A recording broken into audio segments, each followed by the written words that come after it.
I'm about to feed him to the sharks right now. Get him hype right now. Yeah. You know the ground is on.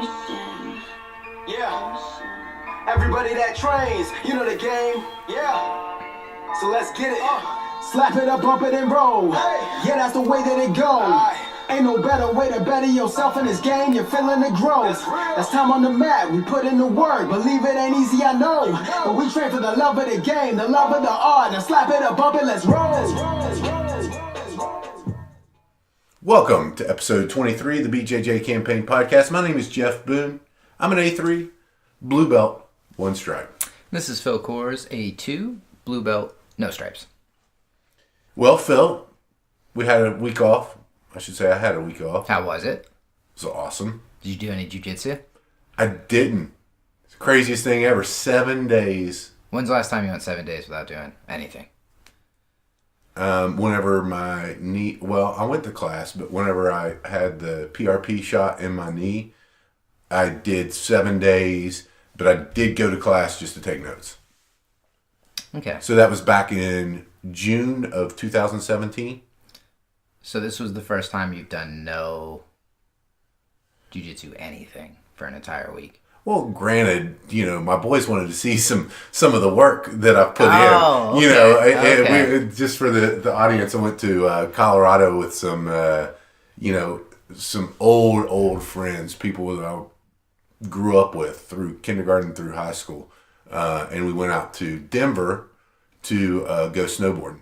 So, you know, obviously they want to see what kind of work we're putting in. So I wouldn't say no jiu-jitsu, but no jiu-jitsu against competent partners. Was anyone challenging? No. No. They're all like little babies in my hands. That's funny. But anyway, that was a good time. Thanks for hanging in there to our warriors out there, because, you know, we know that you look forward to this podcast each and every week. And you broke a 22-week streak. 22 weeks? You're right. We've done one every week for 22 weeks. Yeah. Well, you know, we can start another streak. That's what we're doing. Sounds good. Right now. And, Phil, you're preparing for your first tournament as a blue belt. Yes. Not only your first tournament as a blue belt, but your first submission-only tournament. That's right. So Tell us a little bit about it. It means I die if I lose. So a little bit true. of pressure. That's true. A little bit of pressure. Yeah, it's exciting. Definitely something different. I don't know. I'm not as worked up about this one as I have been about the last ones for some reason. I don't know. It's so funny to me that it could be anywhere from someone who's as, in my opinion, incompetent as me, all the way up to somebody like Austin, you know, who's been grappling for 4 or 5 years or longer. I don't even know, but he's a blue belt also. So there's such a wide range. So, you know, all that's obviously out of my control. Just going to try to go out and pull guard and see what happens. You want my theory on why you're not as worked up as always? Because I've thought about this. Mm-hmm. And I've thought that exact same thing. And my theory is, whenever you were first doing competitions, you didn't know what to expect. And so you were worked up. Mm-hmm. For sure. The next phase of your competition was at the end of your white belt, which meant you knew what you were doing as a white belt. I mean, you felt confident, but you didn't want to disappoint. You know what I mean? Yeah. I mean, I think that you had an whereas at the beginning you didn't have an expectation of a finish of winning a tournament. I don't think. No. Did you? Yeah, no, I knew going in it was going to just be learning and experience. Yeah. And then having that expectation then kind of changed kind of where your mindset I put the pressure on myself. Yeah. Yes. Yeah. Yeah, exactly. Which is a good lesson for everybody, I think, you know, is that we tend to put more pressure on ourselves than anyone else does. And I'll say it again, nobody cares where you finish. Right. Yeah. Nobody. By the way, folks, we're going to I don't know if I'm going to do a live. I'm not going to do a live video. I don't like the live videos for Facebook, but I'll do a video. I'll video you in your Yeah, I competitions. still want to watch it so I can be frustrated with what I've done. Yeah, of course. So. Of course. Yeah. And then we'll post that on the BJJ Campaign podcast website and make fun of you for the next episode. Sounds like a perfect it'll plan. Be fun. Yeah. So, I think you're right, though, because, I mean, I think I put a lot of pressure on myself now. I wouldn't be surprised either way. I mean, if I go out and get smoked or if I go out and do really well, I could see either happening. It's just such a big range at this point. But I was talking with Landon about it a little bit because he's been thinking a lot about it because he hasn't competed in a while. Mm-hmm. Since Good Fight, I think it was submission only Good Fight last year is the last time he competed. You think so? I believe so. But I was telling him, I was like, it's funny how the competitions work. Like, I want to do it, and then I look forward to it, and I get really excited, and then the day it happens, I'm like, I don't know if I need to do this, a stupid idea, what was I thinking? And then I do it, and every time I've done it, I've been very happy I went through with it afterwards, win or lose. So it's a funny process how that your brain works when you're going through it. It's funny. Yeah, it is funny. And that's another competition lesson is that no matter what you do to prepare, and you've prepared very well for this, no matter what you do to prepare, you're always going to have those nerves. And just know that when you're out there, the other person's got those same nerves. It's just how you control it. And, I can see it, and that is whenever you get a hand in the collar, you immediately relax. Unlike times in the past, as soon as you're in the match and you've either pulled guard or whatever you've done, and you got the hand in the collar, you relax, and that's kind of the way it is. It's a different level, it's a different pace, but it is fun. It's fun. So good luck on that.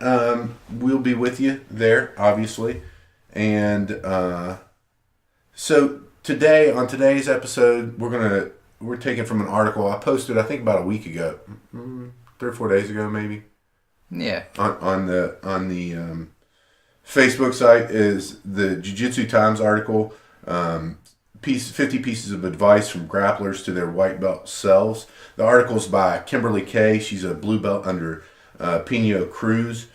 She's also, which I found interesting, she's also a student of integrative medicine and nutrition. So, Kimberly Kay, if you're out there, holler at your boys. We'd like to have you on.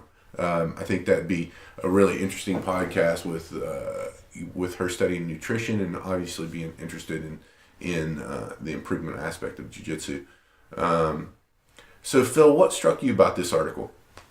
That's how much most every single one of these is just super relatable.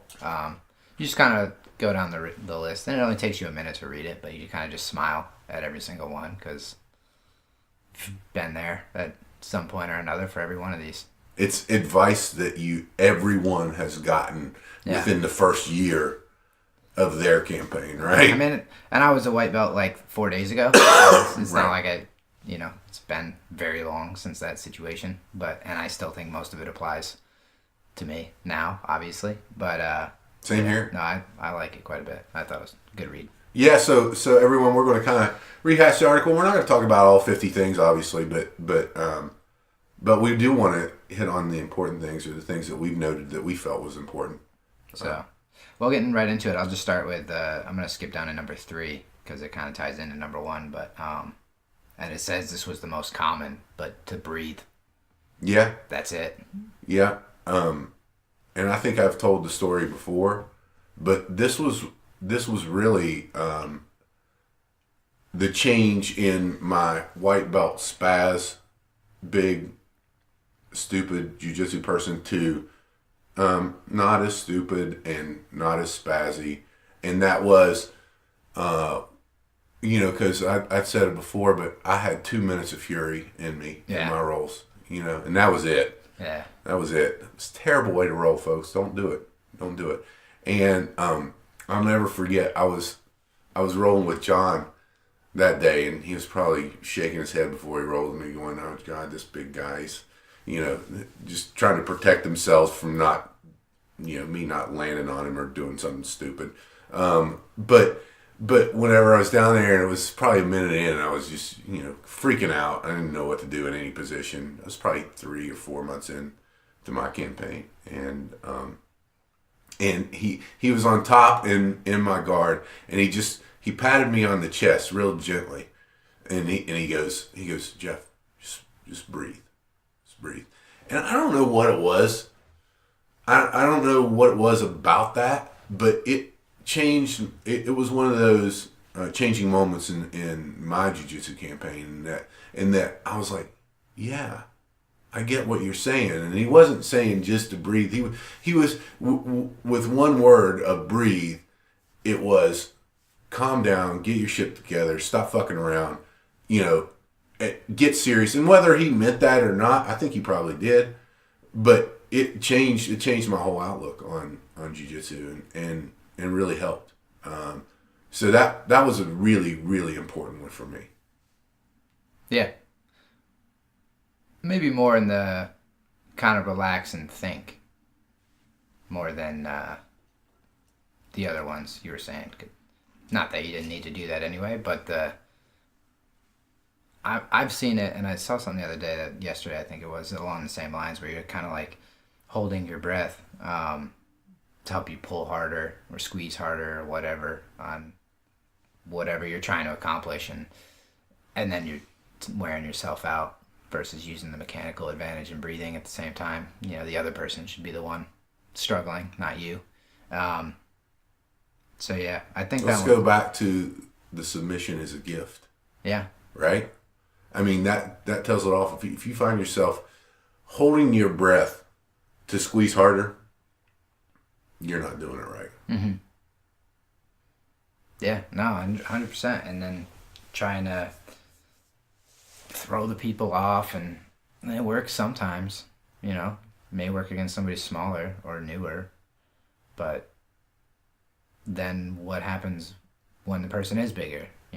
This kind of goes back to I've rolled with bigger people, and they've been like, if I'm mounted on them or whatever, they're like, I'm gonna try not to use strength, and I'm like, okay. It doesn't matter to me, because if I got to figure out how to deal with it, number one, because it's always going to be an issue. I have to figure it out, But, for your sake, it may work with me, but it's not going to work with a guy who's bigger than you. So if you throw me off right now, yeah, you threw me off. But does that actually help you? Because if you think about kind of going back to why you're training, like, are you just training to be able to push the smaller guy off you in class? Or are you training, because like a guy my size isn't going to be the one probably tackling you in a realistic situation and mounting you, like if you're more interested in, kind of goes back to the winning versus training idea, and it's hard, but that is one of the hardest things as a bigger person to do, is to rely more on technique than strength. And again, some of those guidelines that we've set forth before is that if you're rolling something with someone that you can physically dominate, make sure that you put yourself in a non-dominant position where you don't use your strength or your physical attributes to get out of it. Mm-hmm.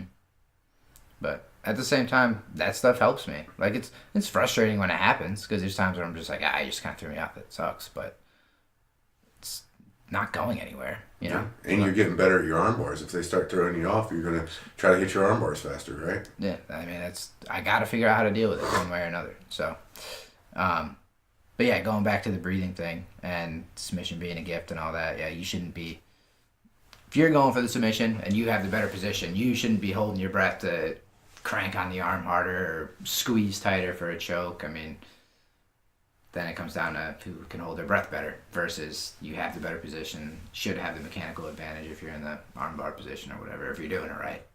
Mm-hmm. So, yeah, that's a huge one. And there's a couple, I'll just tie it in with number 1, is relax. Number 4, stop spazzing. They all kind of fit into the same idea. All in the same thing, yeah. All good advice. But, the spazzing is hard because it's kind of, I was never, I guess, claustrophobic. The people mounting me, for whatever reason, never really a panic situation. I guess because I just understood the tapping.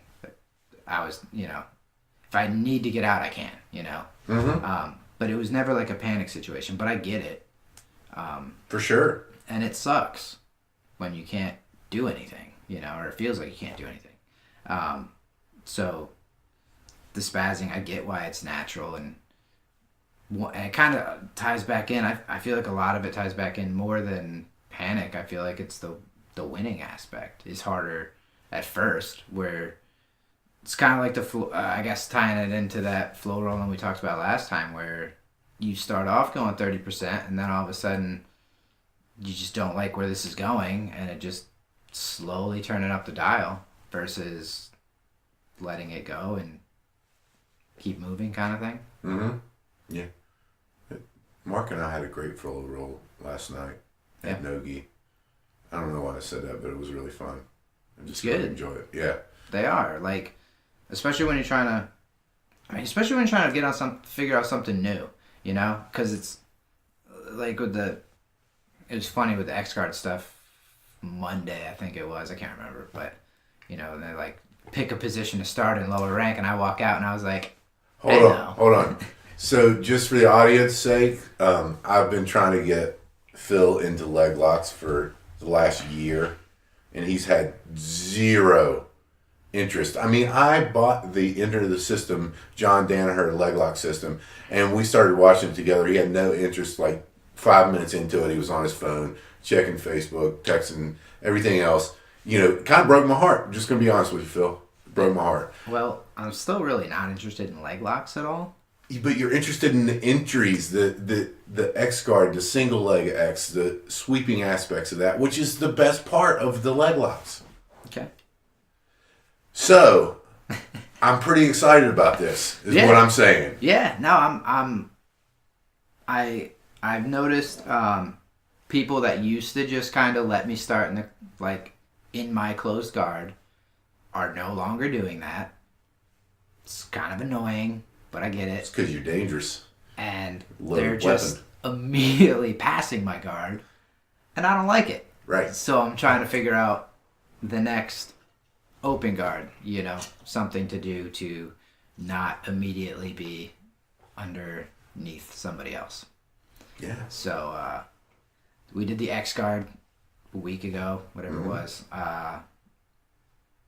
and I could see how it's very useful for sweeping and whatever. Yes. And I remember the first time seeing that when Luke did it to me, brown belt at our school, and I was like, "What are you doing? I can't move." It was weird, and I was like, "That's cool."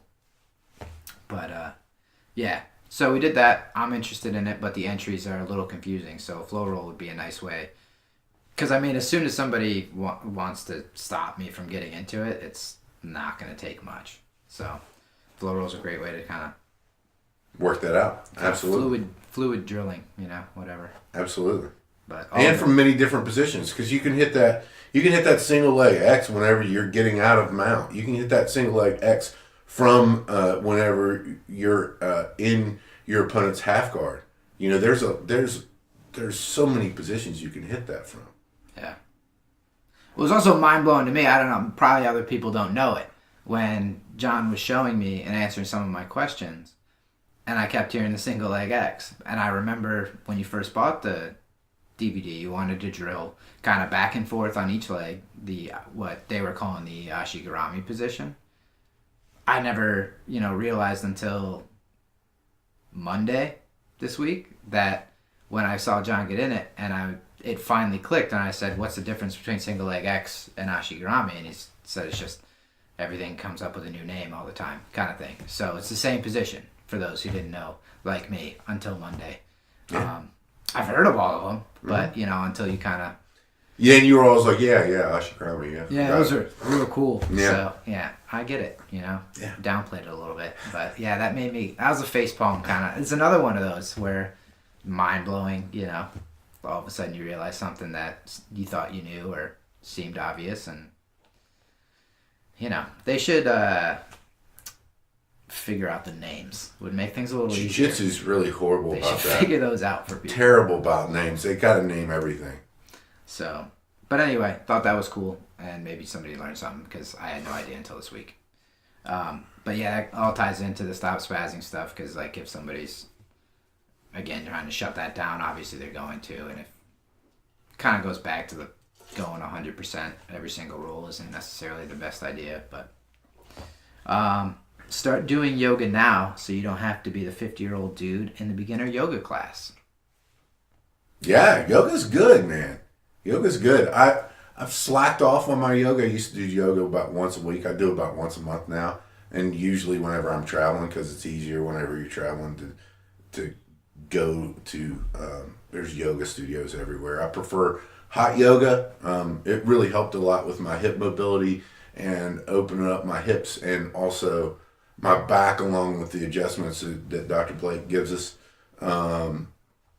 But yeah, I mean, flexibility, mobility, you know, it's funny because the limitations are not on being able to, now for me, are not on conceptually being able to know the move. The limitations, or not necessarily limitations, but my capability of incorporating them into roles and smoothly doing a technique is directly related to mobility.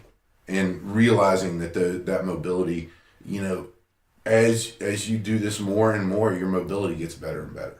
Yeah. And so yoga is a great practice, and also ties back into number 3 of breathe, because what yoga does is it teaches you to be aware of your breathing and how to breathe. So it's another way to really help your jiu-jitsu in that way. I've never done yoga, but I can appreciate the stretching aspect after class has made a huge difference. So yeah, I'll do it eventually. Tap early. Do yoga after class. That stretching. Those are all yoga poses. You know, the 90-90. That's called the pigeon. I mean, that's what we're doing. Okay. Yeah. I've done yoga. Yeah. There you go. How about that? Mm-hmm. Switch to a better gym. That's kind of not relevant to me. Tap early. But not too early. Okay. Do you want to go a little deeper? Then you'd be tapping late. Okay, fair enough. Enjoy learning the basics rather than trying to beat people. Kind of just what we were just talking about. Lift more weights. Yeah. Yeah. Body weight stuff still. Yeah, I mean, okay. You know, people... I mean, not everybody can be jacked like us, Phil. Yeah, that's true. For the audience, that's a joke. But yeah, no, I mean, do body weight stuff, right? I mean, that's what I do. You know, there's a lot of people out there who lift a lot more than we do. They find it beneficial. You know, I don't find that strength is inhibiting me from anything in my game. Okay. Right? You know, Yeah. so I maintain, I do push-ups, pull-ups, some kettlebell stuff, planks, stuff like that. But yeah, jiu-jitsu is way more fun. Yep. And I feel like if I get better at it faster, it's going to have more of an impact than being a little bit stronger. I keep saying I should lift weights and I never do it. So I'm probably never going to do it. Yeah, you've said that for the last 6 months. Whatever. Jiu-jitsu's more fun. Agreed. It's okay to fail. No, it's not. Okay. Elaborate. It is okay. That was a joke. No, a bad one, but it is okay to fail. It's more than okay. It's going to happen. It's guaranteed to happen. Yeah, and another pivotal moment, and I've discussed it before, that really changed my entire outlook on jiu-jitsu was with Lee. Whenever I was running with Lee, now a black belt under Steve Hall, and I had a level of frustration because Lee's really, by the way, really good at jiu-jitsu. Yeah. And been training for 9-10 years now. Mm-hmm. And he could see the frustration whenever we were going, because he was preparing for a tournament. He was doing the things he needed to do, passing my guard immediately with very little resistance, and submitting me multiple times. And again, he was training. This was competition training, and so we knew we were ramping it up a little, and not that he has to ramp it up at all, really, with me, but he saw that level of frustration, and he said to me, and I'm paraphrasing, he said to me, Jeff, he goes, whenever you train 9 years, you're going to be able to do this exact same thing to people who've trained a year and a half, which is at the point, or a year, which is at the point that I was.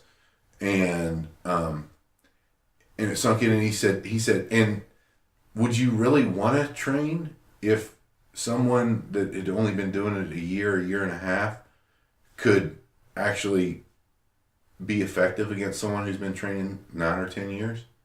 And it changed my whole outlook on training. And that's whenever I released and said, all right, it's cool. Because I was protective of, I would go with the game that I felt was my best game all the time with everyone. Mm-hmm. And that's not an effective way to train. So you have to fail. You have to put yourself in bad positions with good people. No, if they're really good, you don't really have a choice of being in the bad positions. And you have to put yourself in bad positions with even, people who've not been doing it that long. The great example is Talise. Put yourself in a bad position with him, man, you're going to have to work to get out of it, because he's getting good fast. Immediately. Yeah. Won't forget that one. No, that's what I mean, so you have to do that in order to get better, so don't be afraid to fail.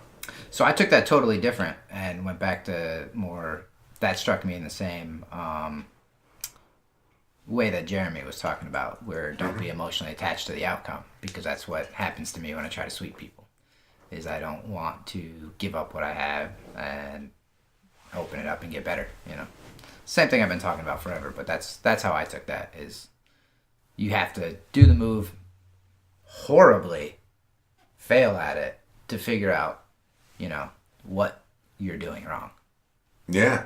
No, I agreed. That's how I took that one. The next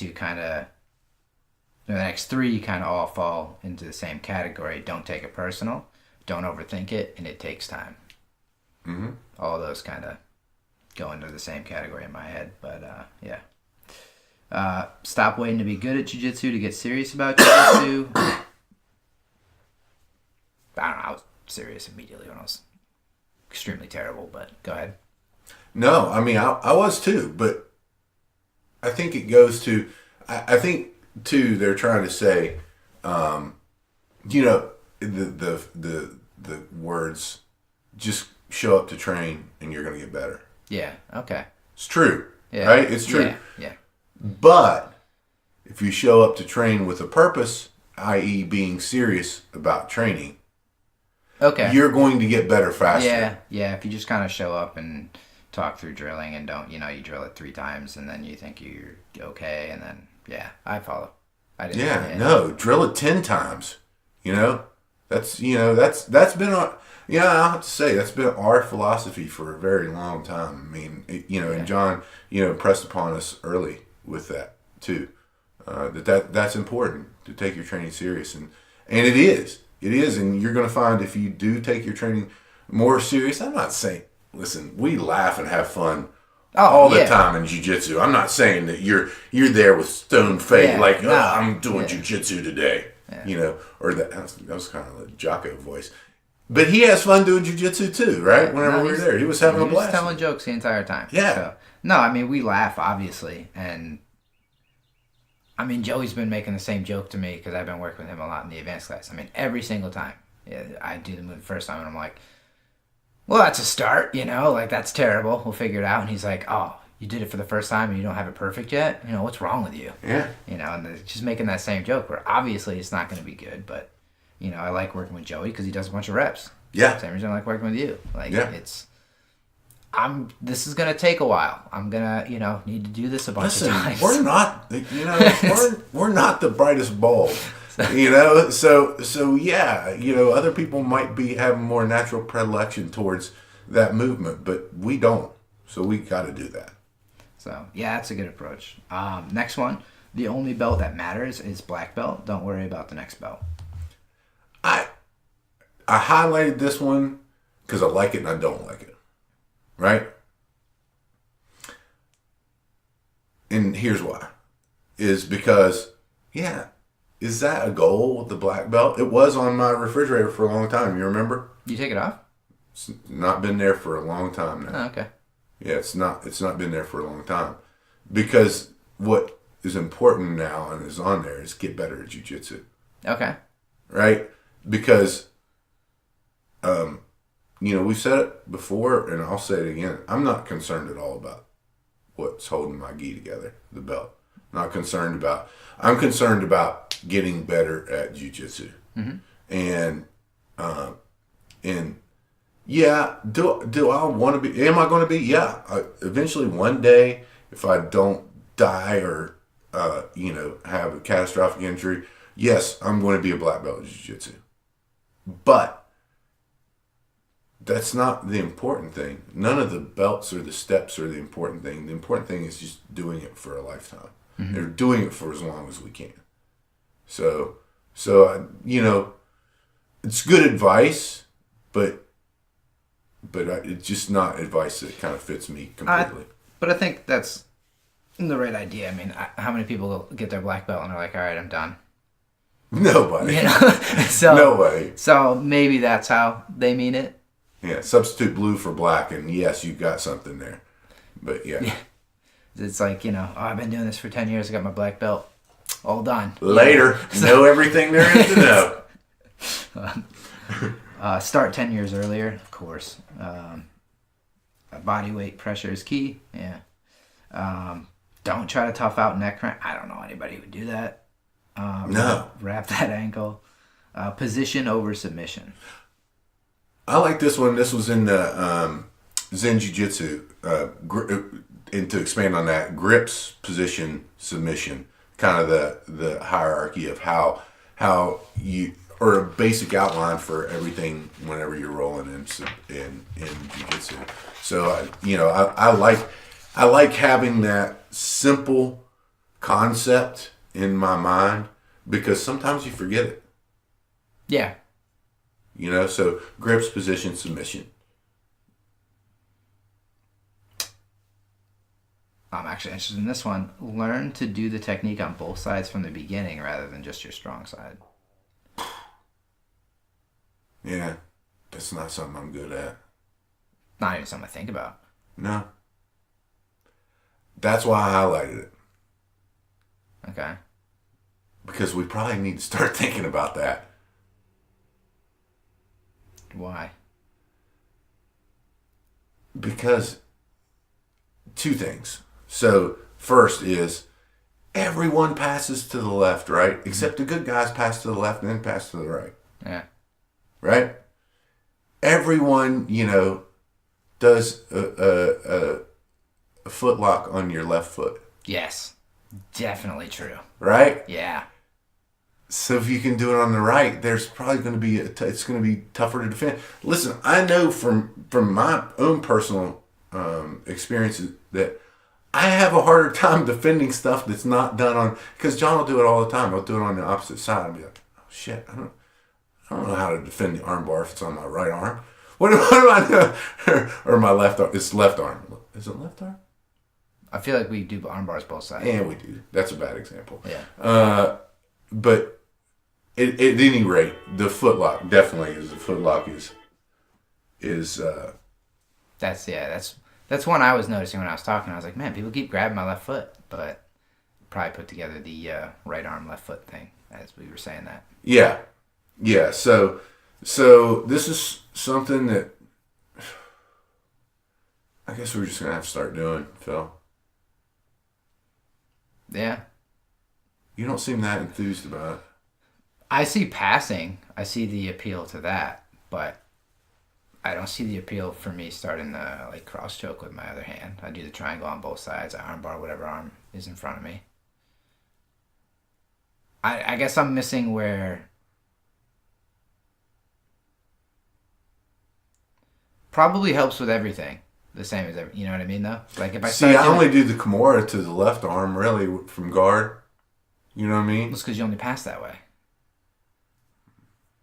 Because you're on that side when you pass. If you pass the other way, then my other arm would be up.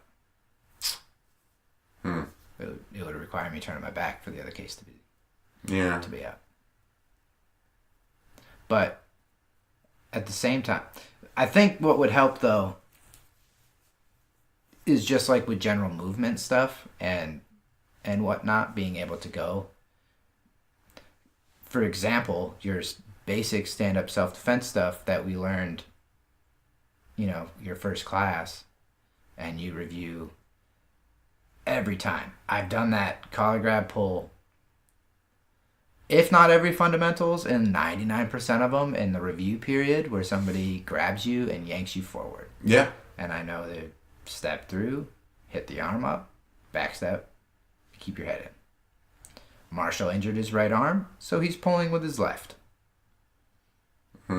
I've done the thing every single class for a year and a half, and I was like, time out, let me think about this. I can do it, it's just going to take a minute. You know? So I could see that, especially when you're first starting. But then at the same time, I've told people who worry about that, you know, do you want to suck at both sides or just kind of suck at one side? Because I kind of suck at one side and really suck at the other side. Mm-hmm. So, I don't know. It's an interesting thing, for sure, that I have not even considered. I think that we should start doing that more as stand-up self-defense stuff because we're far enough along in that. I think that's probably something that we should be doing. What I told them, too, is a lot of those, I see why you would assume they're going to grab with the right hand, but most people right-handed, I feel like they want to punch you with the right hand. So they're going to grab with the left. Grab with the left. So they can punch with the right. In my head. Yeah. You know? But I could see either situation coming. If it is just like, you know, I don't know. Because if it is just like an intimidation thing, which is what makes a lot of sense, somebody just wants to pull you in face to face, you know, they're going to grab with the strong hand. Sure. If they actually want to hit you, I feel like that's more of a punch defense. I don't know. Yep. Do not enter the closed guard. Just think about it. That's all I'm saying. Enter mine because it's fun for me. Drill till you hate it, then drill some more. Yeah. Now you're going to hate it. Breathe through your nose, same one. Mouth guards are cheaper than dental work. I go back and forth on it. I hate wearing it sometimes. I wear it other times. I don't know. I never wear them. I kind of, if I look around and I see who's rolling and I am not worried about accidents are always going to happen, whatever. But if I'm like, I'm not worried about any of these guys, I don't wear it. Don't suck. It's great advice. Yep. Can't take that yet. Aim for 1% better every day. Yeah, I think that's important, you know, because so tough. And I love the episode that we did for the New Year episode of kind of reviewing, you know, everything how much we'd accomplished over the year. Yeah. Because it does give you perspective, and I kind of put that in the bank for reflection. Like whenever I'm like, man, it doesn't feel like I'm getting any better. It feels like I'm hitting a plateau. As we know, there are no plateaus. True. I was thinking about this kind of right before the X-Guard thing too, where I'm like, not necessarily feel like I'm plateauing, or I mean, I feel like I suck most of the time because, like I said, people aren't getting in the guard; they're just passing. Right. I'm back to like where I was a year ago, where I was just in side control all the time because people would just pass my closed guard immediately. Now they're just not even going in and they're passing. So it's like kind of one of those things where, and I've said before, but the more I learn about it, the more I feel like I don't know anything, you know? It kind of goes back to, you forget how much you have learned because of how much you realize you don't know. Yeah. Or you can't figure out, you know? So. Yeah, no, I agree. 1% better every day, though. I feel like I should already be at 100%.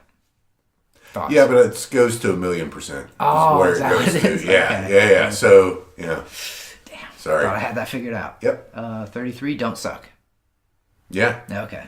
That's it. That's on here a bunch of times. Yeah. That's great advice. Yeah. Performance anxiety is just excitement in a Halloween costume. I like that. Simplify your journey. There are no mistakes, just growth. Yeah. Okay. Quit grabbing onto your hair to defend. I'm assuming that means arm bars. I have no idea what that means. I don't have hair, so. Don't go so hard. Same one. Fuck it. Try a leg lock. Yes, that's what I'm saying. I'm in on that one. Okay. Do more mobility and stretching work, dumbass. That's kind of the same one. Stick to the basics. Kind of talk about it. You don't know shit. We just talked about it. You can't compete more than you train. Competition is a fraction of what BJJ is. Yeah. Yeah, I mean, I don't know who competes more than they train. I think maybe along the lines of don't spaz. If you're always trying to they're saying don't compete in class. Yeah. Oh, yeah, no. You can't roll too hard for you can't go drill for 30 minutes and then roll hard for an hour. You're not going to get better. No. So, yeah. The competition part is a fraction. Yeah, I agree. Get some more cardio.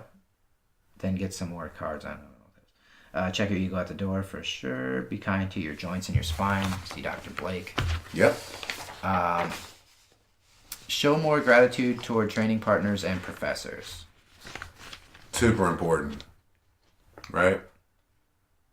I mean, and I told Mark last night whenever, because he was nursing a sore elbow and he was like, hey, do you mind if we just flow roll? I'm like, no, I love that. And two, it's kind of...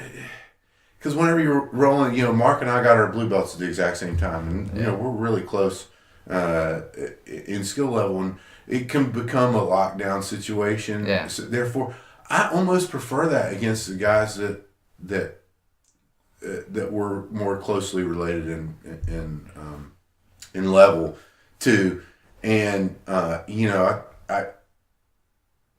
it's just important to express that appreciation. So that they're open to, saying, hey, this is hurting, let's flow roll and not do that. And B, man, there's no way that we could do this without our training partners. And certainly no way that we could do this without the guidance and expertise of John. Mm-hmm. I mean, in expressing appreciation comes in several different ways, cleaning the mats afterwards. That's expressing appreciation. Whether you know it or not, it's expressing appreciation to your professor. Because it's showing them that, hey, I'm in this here to help you. Or stuff like we did last night, taking out all the trash, putting new trash bags in the can around there. These are things that show appreciation, not just saying I appreciate it. That's important too, is to express it verbally, but more expressing in your actions than more nonverbal than verbal, I think. Yeah. And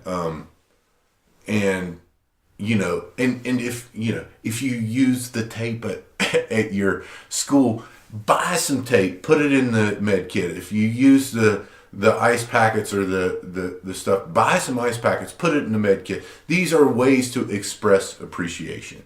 Yeah. Right? That's how you do it, and it's a really important part of jiu-jitsu, and I feel like as we progress, it's going to be even more important. 100%. Need all those people. There's no jiu-jitsu by yourself. No, it's terrible. It'd be terrible. I mean, you can try to choke your knee out, but that's just yoga. It is yoga. You're right. It's just yoga. You're right. You have to lose to get better. It's kind of the same ones as the other ones. Sure. Failing and stuff. It's a marathon, not a sprint. Yep. Same idea. Anyone you idolize in this game was once a white belt. Put the same work in they did. Great advice. I mean, everyone was there, and to expand on that, not only that, but just to always have that white belt mentality of learning from everyone, not just those that are better than you. So yeah, I like that one. And the last one on the list is learn Portuguese. Hey, Pimsleur app, download it. We've said it. We told Frank Kiko last year that we were going to learn some Portuguese. I'm behind. Yeah, so am I. I don't know any. Boa. I always forget those. But yeah. I'll figure something out for sure. But no, I thought this list was good, man. Like, again, it takes you 30 seconds to read it, you know? And you kind of just smile as you go down the list because you can remember or relate to most of them. A lot of them are about the same, but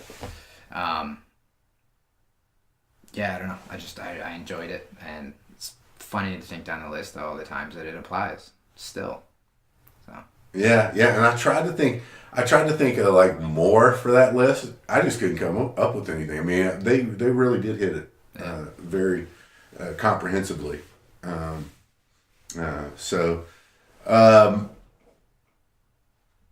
Next on the list, so let's talk about James Clingerman.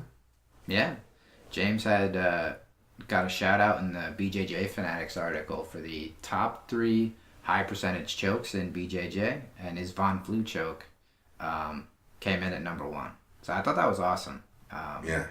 Especially because we got to. That's one I kind of like anyway, because all my takedowns are invitations for a guillotine. Yes. Because I never know. Like, I can see the person's upper body, but I'm never sure where their legs are. So I like to look at those. Yeah. They could be anywhere. Yeah. So I'm always looking at the legs to figure out where they might be as I go for my double leg. You've got a terrible shot, Phil. It's so bad. So I get guillotined every time. So the stand-up self-defense guillotine defense, very practical for me. Yeah. And the Von Flue's been something that I've been, unfortunately, having to work on since I started attempting to tackle people poorly. And we did it at the immersion camp, and James was showing it, and it was the no-gi class. And I'll never forget that day because Jeff didn't shave his head. So we were drilling the Von Flue. You're so whiny when I don't shave my head. And I was, wearing a rash guard, and because the guns are so big, the sleeves were very short. And Jeff's stubble was just, abusing the inside of my bicep. Got very sensitive skin. Very rash-like immediately. And then we went on to, because we drill a lot. After like 30 minutes, I was like, dude, you have got to shave your head. This is killing me. So that was, never forget that for multiple reasons. I like the Von Flue choke. He does it in a cool way. And Jeff tried to rip all the skin off my arm with his head. But yeah, that was really cool to see though. Some recognition for James. Always awesome. Yeah, it is. It is awesome. And he and AJ both been on the BJJ Campaign podcast. I'd recommend you go back and listen to that. And I posted another video of him. I don't know if you've seen that video yet, but the neon belly into single leg X. Yeah, single leg X. I didn't see it yet, but I saw what it's you wrote on really good. It's really good. So yeah, go check that out on our Facebook page. And what else? How do folks support us, Phil? Well, we're also going to do the Toro Cup, to mention that. Oh, yeah. So we'll be at the Toro Cup in Durham, right? Durham, not Raleigh. Durham. March 30th. Going to do a podcast with Billy Dowie and also with James Boomer Hoga Boom. Boomer. Mm-hmm. And then we'll be at the actual event. And competing there is going to be Joey Plyler, who is our professor's son. Mm-hmm. So that's exciting to see. He's a green belt. He's very good. Yeah, he is. I'm excited for that. I'm excited for Toro Cup altogether. I think it's going to be fun. We had a blast last time we were there. It was like 6 hours long, and it did not feel like that. No. It was great masters. They run it smooth, Yep. I enjoyed it a lot. So I'm excited to go back. Boomer's a great hype man. Yeah, him and the Bagels, John Bagels. They keep it exciting. Yeah. For most of the competitions you see, you kind of go out, there's like 8 things going on at once, so it's kind of hard. There's no announcer guy or whatever. So this is the first one that was set up like this that I've been to, and I really enjoyed it. Yeah, no, agreed. And I think Samantha Seff also has a match. She does. And there's a couple other people.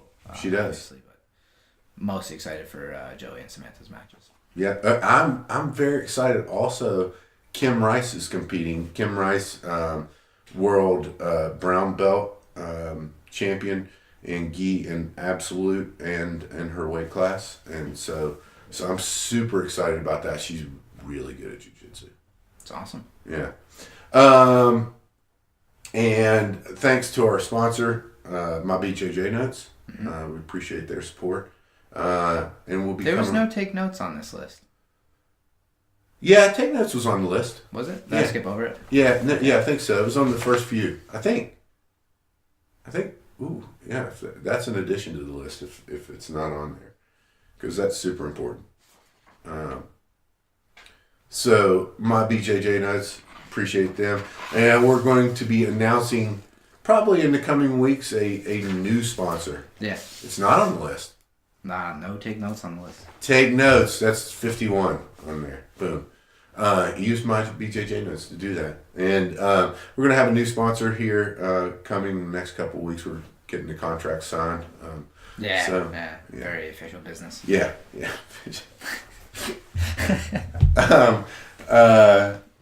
How else can they support us, Phil? Facebook, Instagram, Yep. Twitter. Oh. Most of the tweets are just Instagram posts, but we'll get there. I don't know, I haven't found that many great jiu-jitsu accounts. It seems Instagram's a lot more active. For sure, I love the Instagram because they got short videos on the technique. I love it. Short videos on techniques, but most of the memes are really good. Yeah, for sure. Kid Dale is so funny. He is hilarious. He's out of control. That's a follow. Follow Kit Dale, ladies and gentlemen. He is hilarious. Let's see. Anything else, Phil? Anything else you can think of? I think that's about it. Well, I really enjoyed this episode. I think it's important to go over the things that we're doing. And for those out there... Oh, also, this is on YouTube Live. That's right. Yeah. So I don't know if this worked because I'm going to be honest with everybody. The screen's been frozen since about 4 seconds into the video. Yeah, but it's me. It's a picture of me, so why not? Basically just Jeff looking a little surprised. So I don't know how this is going to come out. Also, we were trying to adjust the camera. So this may be pointed at the ceiling. Could be. It may be looking at Jeff's hallway. We don't really know. So don't care. But most of the podcast from now on, we're going to try to have them live. So yeah. No pressure. And for those of you out there, go out there and do something to try to make yourself better, make the world better. We appreciate you listening. I'm about to feed him to the sharks right now. Get him hype right now. Yeah. You know the ground is up. Yeah. Everybody that trains, you know the game. Yeah. So let's get it. Slap it up, bump it and roll. Hey. Yeah, that's the way that it goes. Ain't no better way to better yourself in this game. You're feeling the growth. That's time on the mat. We put in the work. Believe it ain't easy, I know. But we train for the love of the game, the love of the art. Now slap it up, bump it, let's roll.